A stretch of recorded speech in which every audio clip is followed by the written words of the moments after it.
This is a good idea from Amy. Look at this. It shows just how fun and easy printing can be. Just make yourself a few printing blocks and you can create a design in no time at all. Yeah, fab printing picture by Amy. Do you know that repeat pattern works really well? Printing is a real good way of getting lots of the same shape into your paintings. But what happens if you need lots of the same shape cut out of paper?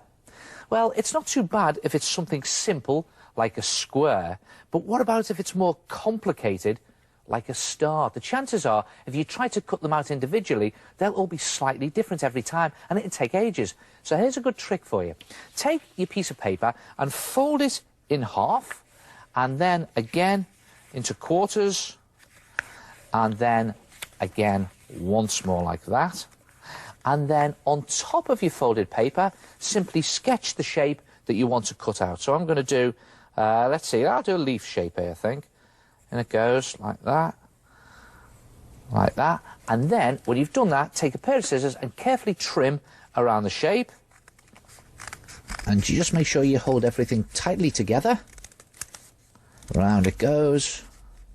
I'll turn it and round the other way. And when you've cut all the way round, there you should have 8 identical shapes. Look at that. Leaves everywhere. Good trick, eh? Anyway, where were we?